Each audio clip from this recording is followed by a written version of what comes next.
everyone. Today I want to talk a little bit about the topic of continuing education on your own. There are a lot of avenues that you can take to continue growth and development and learning. Learning in all of its many forms, life experience, growth spiritually, learning new skills, becoming better at tasks and endeavors, research and study in the academic sense. All these things cause growth. Throughout the course of my life, as I grow, I develop these little separate islands of knowledge in my mind. Sometimes I fill in those gaps in knowledge and form larger masses of knowledge out of two smaller masses. Sometimes two continents will collide, if you will, and what was two separate masses of knowledge will come together in this really beautiful and powerful way. As more and more knowledge is acquired and these supercontinents will form, the gaps in knowledge decrease, and then learning, knowledge, and wisdom, growth, all these things get easier over time. Things begin to coalesce and they make more sense. Learning something about one area tends to end up helping learn about another area. And learning one thing about one topic ends up helping in another area. There will always be more to know than can be known.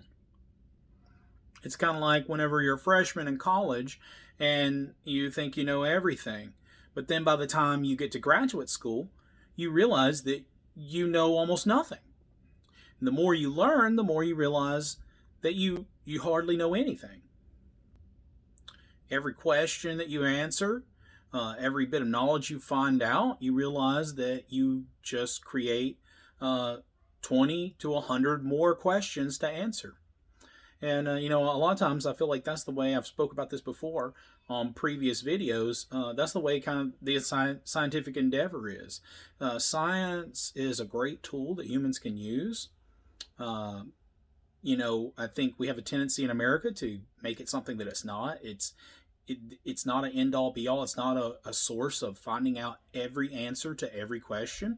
It very much has limitations. It's a wonderful tool, but even in the areas that it's good at, observing the very natural physical things and trying to figure out causation and trying to understand the world around us in certain very physical ways, even it has its limitations in that.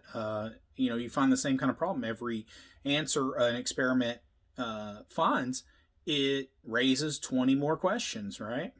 And so the more we learn, the more we find out that we don't know.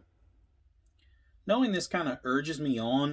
Some people, it might kind of seem defeatist, but this is the kind of thing that kind of, it urges me on. It makes me excited about one day getting to heaven when I no longer have to look at this world through a glass dimly lit. I can see more clearly. I can't imagine all the things that we're going to be learning in heaven. I implore you, don't stop learning just because you get out of school. Keep trying to better yourself. It's an investment. You're building yourself up. I learned so much in college, but I've learned at least just as much since I've graduated from school. One of the most valuable things I think college taught me was how to look up, how to research, how to look up credible sources. And no, there won't always be time to look up, original sources and vet every single source that you have for everything properly. Life is too chaotic and fast-paced for that. Like I said, there's just so much knowledge to know in the world. You can't always, run everything by peer-reviewed papers and the like. Sometimes you have to just start somewhere and then develop and refine your knowledge as you go. So test the things you know. And when you have a faulty idea, take and weed that out and replace it with something that is more true and more correct. And you just continue to refine your knowledge as you go. And you just slowly weed out all of these misconceptions and things like that. And you slowly weed out misconceptions and replace them with truths. And like I said, this is a slow, ever evolving process, and you will never finish it in this lifetime. Now, there are things that you can do to uh, to make this process more smooth and to save yourself some mistakes.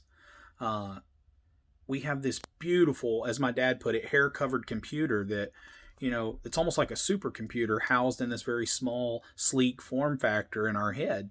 And because of that, we can do things like utilize reason and rationality and utilize objectivity and critical thinking.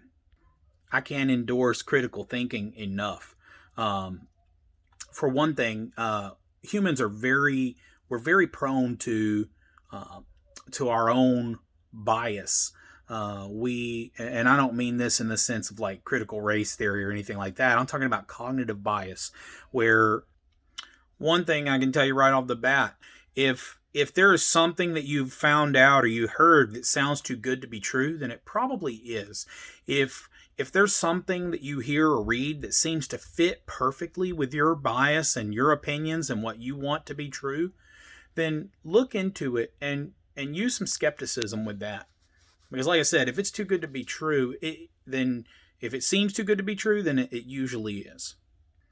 Don't give in to confirmation bias.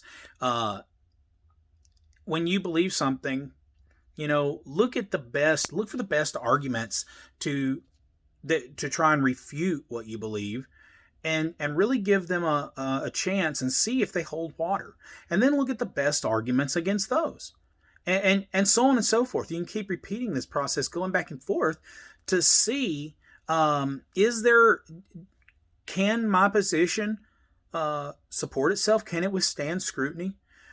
It's my firm belief that if my beliefs can't withstand scrutiny, then maybe they're not worth believing. Another great thing you can do is question basic assumptions. So we all have to have assumptions.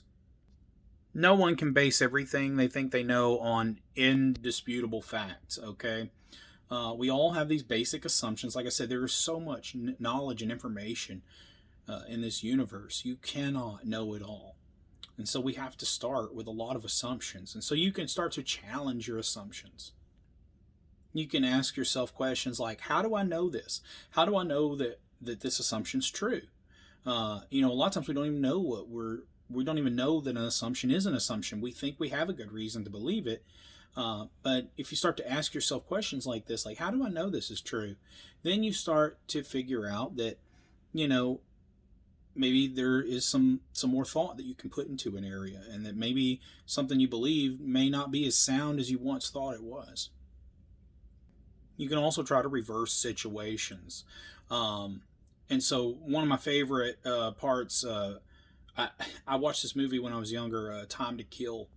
And the movie, it's a pretty good movie from what I remember. I was really young when I watched it, so it may not hold up. Some movies don't hold up to as good as you think they were when you were younger, when you watched them. But I remember it was pretty good. But one of the things really stuck with me. These guys in this movie, they committed a crime. They actually committed sexual assault on a little girl. It was two white guys, and this is all fictional, by the way. These two white guys, they committed sexual assault on this little black girl. And this, I think what happens, I may be butchering the storyline, but I think what happens is this guy, this black guy, kills these white guys because of what they did. He takes justice into his own hands, which is, of course, wrong. Both of these things are wrong. I think the abuse of the little girl is much more wrong, but two wrongs don't make a right. But anyway, the guy's lawyer, he gets up in front of the jury. And I don't remember the exact details. Maybe the guy was justified in shooting the people. I don't remember. Maybe they came after him and it was self-defense. I really don't remember. But I remember I think it was Matthew McConaughey, the lawyer's defense of this guy was that, this is what happened. And he told them the story. And then he said, now imagine that, their races were reversed. Imagine she was white. And so I thought that was a very powerful argument, it really set my mind thinking about that at a very young age. Like, well, we can, I hate that there's people that had to be told, this is wrong and disgusting, and it took them thinking about, oh, what if they were more like me before realizing how atrocious that was. You know, but the point is, there are some very valid ways to do this role reversal in modern day life that aren't so obvious. Hopefully everyone alive today, at least all the people I know, none of them are like thinking that it's okay for something really atrocious to happen to someone of a different color. Well, I'm not going to say that. Actually, with our social justice warriors today, that actually is kind of some of their arguments. But this time they say it's okay for horrible things to happen to white people instead of the other way around. Which I think, is another great circumstance where you can apply this. But there are less obvious cases. Like I said, I think most decent human beings would see that if a girl's abused, it doesn't matter what color her skin is. That's the most absurd, superficial, silly determining factor in someone's value. This person has feelings. They're made in the image of God. And someone took such an innocent being as a child. Now, children can be very devious in their own ways, but in a lot of ways children are innocent in certain ways, and they look to adults to protect them because they know deep down inside, they know they need that protection. They know they need adults to take care of them, and they expect it. And to betray that in such a heinous way and take advantage of a child, we all know that's wrong, but there are certain circumstances that are not so easy to tell, and you can use this as a great way to just flip the script and figure out, hey, is what I'm saying right, or is this stupid? What if I were in that person's shoes? And that's just something I do all the time anyway. Before I do something that I think might be consequential, I always think, well, what if I were this person? I can put myself, walk a mile in their shoes for a second. Then there's always the obvious, looking at credible sources, looking at known facts that we have present and available. And there were a lot, just like with all these news media sources, they come out and they say, oh, Jacob Blake's a hero. He was stopping to save some women, and then he got shot in the back by an evil, wicked cop. Well, if we'd stopped to look at the available evidence before we started reporting such nonsense, we would have saw that actually the case didn't look so good for him. He'd actually raped this woman before, stole her car before, he was stealing it again, he stole her money before, the cops were called on him for harassing her, and then he resisted arrest and had a weapon and got shot. And I've talked about this before. You can argue about, whether the cop could have handled him without shooting him. You can talk about, well, how did he shoot him way too many times? If you watch the video, it's just like, golly. But at the same time, you don't know what that cop's facing. You don't know his fears. You don't know the pressure. I think he just choked. But you can definitely see that he didn't just shoot him because he's a racist bad guy. There was actually a whole set of circumstances that we knew about that were readily available to us. But we, at least if we just gave it a few, maybe gave it a day, then we would have known about all this stuff. And now, there are people's, there was riots, people were hurt, people's businesses were destroyed in Kenosha, all over this when there was no need in it. And that's kind of the way, if you just look at the available evidence, you can see what is going on in a situation. So don't jump to hasty conclusions. Some other things: remember your cognitive bias. Remember that you do. Remember your, be aware of your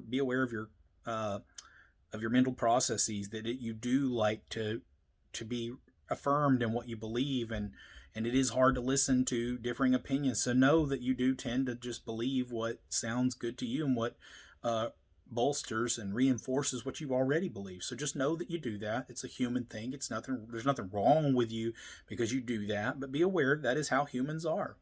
And sometimes that's great for us in certain circumstances, and bad for us in others.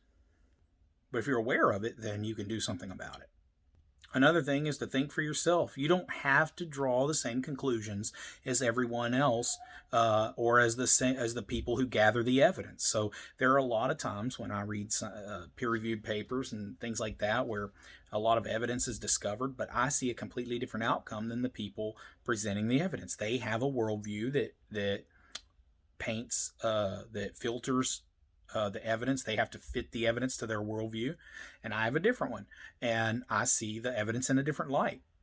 And so you don't just have to take everything at face value. You can interpret the data in different ways and see if you can interpret the data different ways. You don't just have to just take someone else's opinion for it. Have a healthy dose of skepticism, not just for other people's ideas, but also for your own opinions. And once again, you can't think critically about every single subject. You couldn't function in life. It would be impossible to actually be any good to the world, and you couldn't even maintain, a basic existence. But you can apply this more often.